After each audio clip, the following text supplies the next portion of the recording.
10 minutes with Wild Wayne Cartwright. And today I am talking about fights after HBCU football games. All right, so everybody has seen all the things that took place recently. You had the fight that took place down there in Prairie View between Prairie View and FAMU. You also had Jackson State, Alabama State, North Carolina Central, Howard, and Virginia State, Virginia Union, so on and so forth. What I want to start this today is I want to show, if you would put into Google right now, football end of game fights, this is exactly what you would see. And you can see right at the very top, it is only HBCU games that are outlined here when you initially put in the search.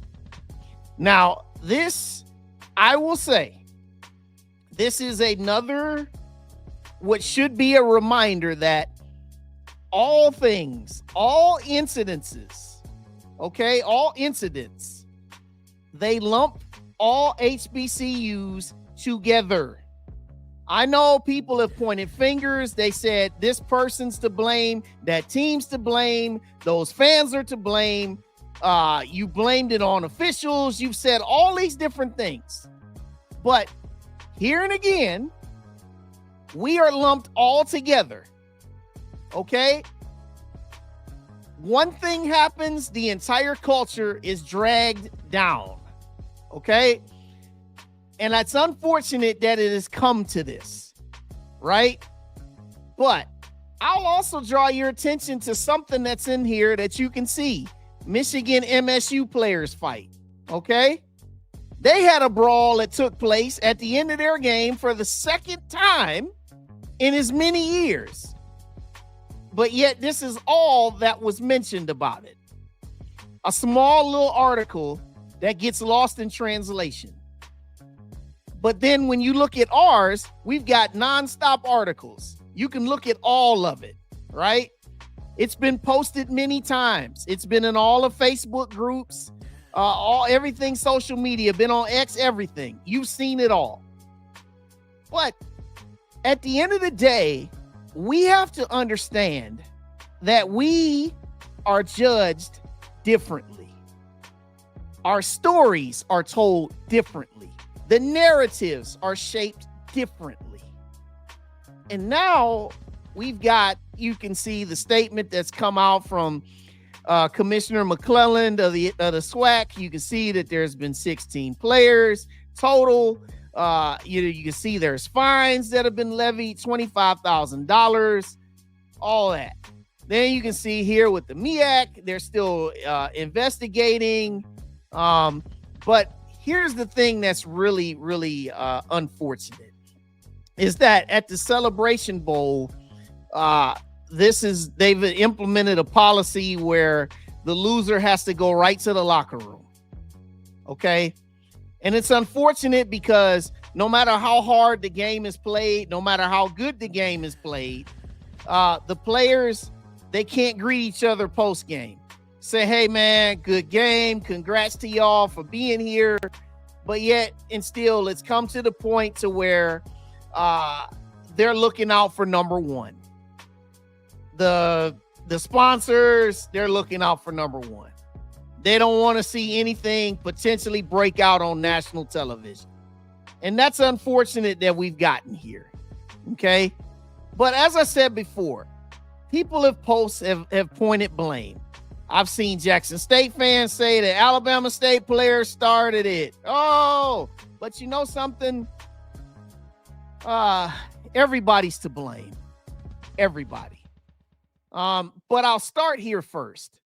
And I think that the first step of this is that these officials, the referees, they need to get control of the game.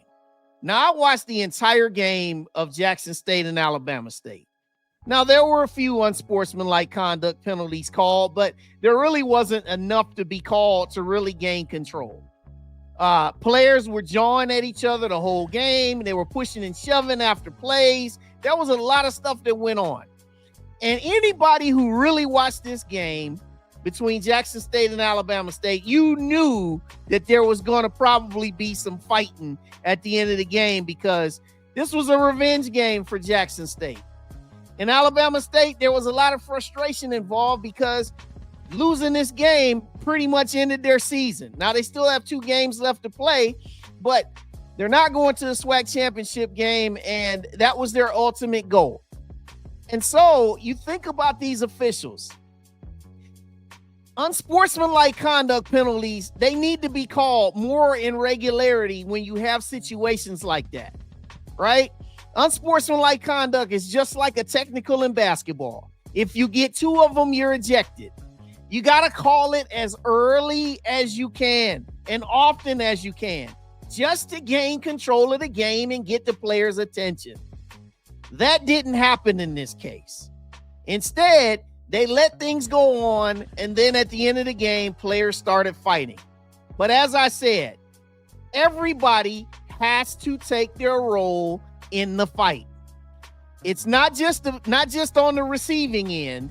It's also those that stand by and watch it happen. Okay?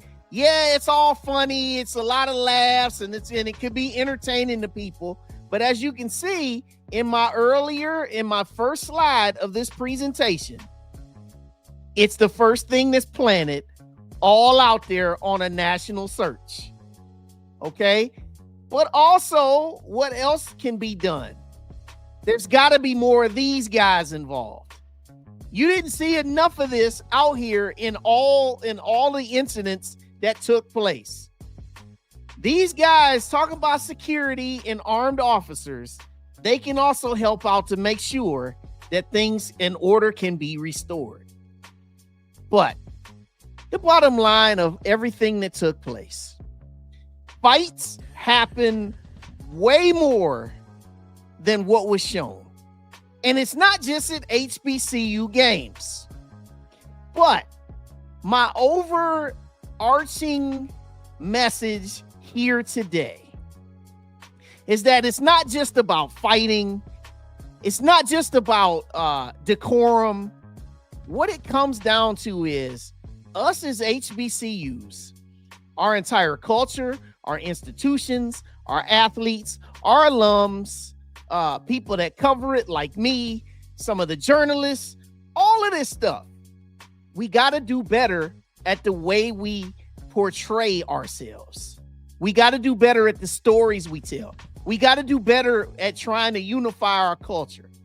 See, there are people who are out here who make a living on making videos or putting forth content to make us look bad. People who have no affiliation to our culture.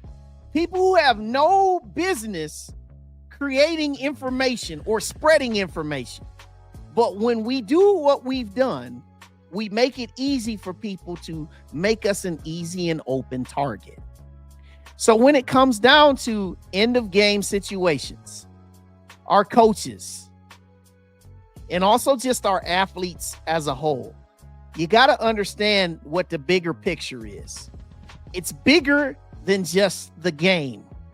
Because when the clock hits 0, you're still being looked at everywhere you go. You're being looked at the way you talk, the way you walk, the way you dress, all those things. And in 2024, it's just something that you just have to embrace, that the playing field is not level. And it probably never will be. But we have to help ourselves. Yeah, what took place, yeah, it was ugly. But now we got to be in the position where we got to be prepared to move on. It happened. Let's all grow from it, and let's do what we can to make sure that it does not happen moving forward. And that's really all I got today. An exciting football game, exciting events. People don't come out to see stuff like that. We come out to enjoy the culture. We come out to enjoy and celebrate. So moving forward, we have opportunities to improve. And I pray that we do. That's my time, y'all. I'm Wild Wayne Cartwright. I'll see you guys next time.